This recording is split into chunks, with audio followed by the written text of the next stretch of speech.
Assalamualaikum warahmatullahi wabarakatuh, rekan-rekan mahasiswa sekalian. Dalam video praktikum kali ini kita akan memperkenalkan sedikit terkait dengan pengujian bioassay, di mana bioassay itu bertujuan untuk mengetahui sejauh mana efektivitas suatu pestisida yang digunakan, baik itu program maupun yang ada di masyarakat, itu masih efektif dalam pengendalian penyakit tular vektor yang disebabkan oleh nyamuk secara umum, dan khususnya nanti ada beberapa jenis spesies yang akan dipelajari pada materi yang lain. Bioassay yang pertama kita kenal atau kita sebut sebagai bioassay kontak langsung. Kedua adalah bioassay kontak tidak langsung, dan ketiga adalah bioassay kelambu. Berikut dikenalkan beberapa alat untuk pendukung dari praktikum pengujian bioassay kontak. Yang pertama adalah aspirator. Aspirator digunakan untuk menangkap nyamuk ataupun memindahkan nyamuk dari satu tempat ke tempat yang lain. Kemudian yang keduanya adalah paper cup. Paper cup di sini dilengkapi dengan kasa, strimin, dan juga kapas sebagai penutup dari lubang yang digunakan untuk memasukkan ataupun proses pengambilan nyamuk dengan aspirator. Kemudian yang berikutnya adalah kandang nyamuk. Kandang nyamuk di sini digunakan untuk meletakkan nyamuk ataupun menjaga nyamuk dalam kondisi tetap prima ketika dia tidak langsung digunakan pada waktu itu juga. Pada kali ini, kandang nyamuk juga dilengkapi dengan wadah ataupun cairan gula, di mana cairan gula di sini digunakan untuk pengganti nutrisi nyamuk selama dia berada di kandang pemeliharaan ataupun kandang persiapan nyamuk uji. Alat berikutnya adalah kerucut in-house. Di sini nantinya nyamuk akan dimasukkan ke dalam kerucut in-house yang sudah direkatkan ataupun ditempelkan di dinding yang sudah dilakukan penyemprotan insektisida. Penempelan bisa menggunakan lakban ataupun alat perekat yang lainnya. Kerucut in-house di sini dilengkapi dengan lubang. Lubang di sini digunakan untuk memasukkan ataupun proses memasukkan nyamuk yang berada di aspirator menuju dalam in-house con di sini.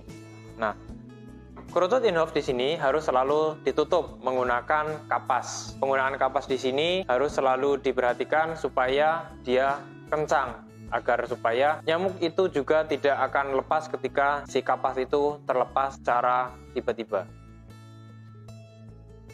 Kemudian alat yang lain lagi adalah kelambu berinsektisida. Kelambu di sini biasanya hasil dari pengadaan pemerintah ataupun dropping dari pemerintah di sini. Nah, bahan satu lagi yang tidak kalah penting dan utamanya adalah nyamuk uji itu sendiri. Nyamuk uji biasanya didapatkan ataupun disarankan adalah nyamuk yang didapatkan dari wilayah setempat yang dimana pelaksanaan bioassay kontak di sini dilaksanakan dengan tujuan bahwa untuk mendeteksi nyamuk itu ataupun insektisida yang digunakan menyebabkan kematian pada nyamuk itu secara nyata atau mewakili dari nyamuk yang ada di wilayah uji. Hal yang perlu diperhatikan ketika pengukuran ataupun pengujian di sini adalah kelembaban dari suhu yang ada di ruangan. Kelembaban ataupun suhu bisa menggunakan termometer digital ataupun menggunakan termohigro secara manual. Untuk di sini penjelasannya akan kita lihat di sesi berikutnya.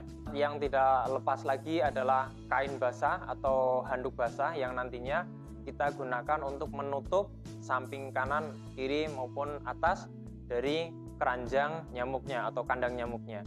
Dibasahi cukup dia lembab saja. Memasuki persiapan uji pengujian dari bioassay kontak di sini menggunakan kerucut in-house. Kita siapkan dahulu dengan menempelkan in-house con di sini secara 6 seri, yang dimana satunya sebagai kontrol dan 5 yang lain sebagai proses untuk pengujian insektisidanya atau pemaparan nyamuk terhadap dinding yang sudah diberikan insektisida. Dinding antara yang diberi insektisida dengan yang tidak diberi insektisida sebagai kontrolnya itu harus terpisah. Karena ini sebagai simulasi, kita berikan secara dekat saja. Dengan catatan tadi ya, penggunaan dinding yang berinsektisida dengan dinding yang tidak berinsektisida digunakan secara terpisah. Nah, persiapannya untuk masing-masing kerucut in-house di sini, 1 kontrol dan 5 sebagai uji, masing-masing dimasukkan sebanyak maksimalnya adalah 15 ekor nyamuk. Nah, memasukkan nyamuknya menggunakan aspirator dan nyamuk yang sudah dimasukkan ke dalam paper cup sebanyak 15 ya, disiapkan 1 cup ini 15 untuk 1 jenis atau 1 buah in-house cone. Nah, caranya adalah sebagai berikut. Kita masukkan atau buka dahulu kapasnya secara hati-hati, kemudian selang inletnya kita arahkan ke dalam lubang dari paper cup, kemudian untuk pipa hisapnya kita letakkan di mulut. Kemudian angkat secara perlahan dari sini, tutup, jangan lupa ditutup dengan ujung jari. Kemudian kita buka kapas yang menutupi kerucut in-house di sini dan kita tiup secara perlahan. Jangan keras ya, dan arah dari ujung aspirator jangan langsung mengarah ke arah dinding, tapi arahkan ke bagian dinding dari in-house cone. Tujuannya adalah menghindari nyamuk tertabak langsung oleh dinding ataupun nyamuk langsung kontak dengan dinding yang berinsektisida. Begitu pula dengan yang kontrol juga sama. Perlakuannya tidak langsung ditiup ke arah dindingnya tapi ke arah dinding dari in-house cone-nya supaya menghindari adanya kematian nyamuk di awal. Seperti itu. Nah, cara pengamatannya adalah selama 1 jam pengamatan, dilakukan pengamatan setiap 10-15 menit sekali, dilihat jumlah nyamuk yang pingsan, kemudian catat jumlah nyamuk yang pingsan di situ ke dalam tabel pengamatan yang sudah kita siapkan. Nah, apabila ada terjadi kematian yang melebihi 5% dari kontrolnya, maka dilakukan perhitungan menggunakan rumus Abbott.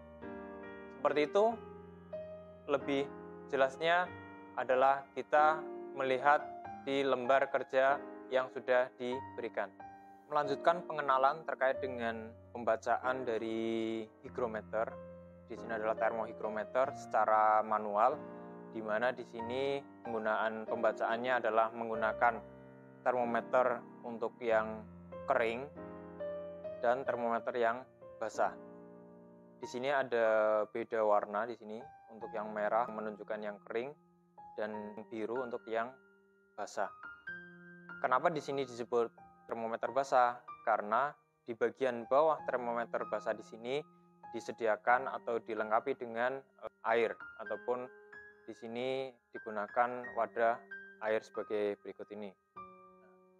Di sini ini untuk termometer basah dan ini untuk termometer kering. Nah, di sini untuk termometer basah selalu dilengkapi dengan wadah airnya. Adapun cara pembacaan dari hygrometer di sini, termohigro di sini secara manual adalah dengan cara mencari selisih antara derajat termometer basah yang ini ya dengan yang kering, atau sebaliknya kering dengan yang basah. Kemudian ketika sudah ketemu selisihnya antara pengurangan termometer kering dengan termometer basah di sini, selisihnya dimasukkan ke dalam diagram yang di bawah ini. Diagram yang tertulis warna merah adalah untuk menunjukkan termometer pada suhu keringnya, dan pada bagian luar yang tercetak dengan hitam di sini itu untuk menunjukkan termometer pada suhu yang basah di sini. Nah, cara pembacaannya adalah dengan cara menyilangkan antara garis pertemuan dari termometer di suhu kering dengan suhu basah. Kita lihat di sini pembacaannya adalah pada suhu 25 ya di sini. Ini pada garis tengah-tengah di sini, ini 25 untuk suhu basahnya. Suhu keringnya. Dan suhu basahnya dia berada di 23. 1 2 3 di sini.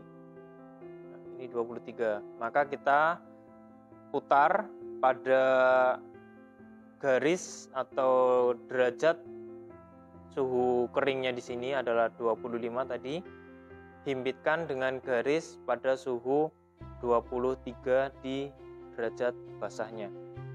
Ini suhu keringnya yang merah tadi ya, dan suhu basahnya yang warna hitam. Kita akan himpitkan, ini suhunya tadi 25 ada di sini, yang suhu garis paling panjang, dan kemudian kita akan himpitkan di 23. 23 dia ada di sini. Kita putar yang roda diagram merahnya, 25 dan 23. Nah, pada garis ini yang di sini, ini kita sudah himpitkan antara 25 dengan 23 di suhu basahnya.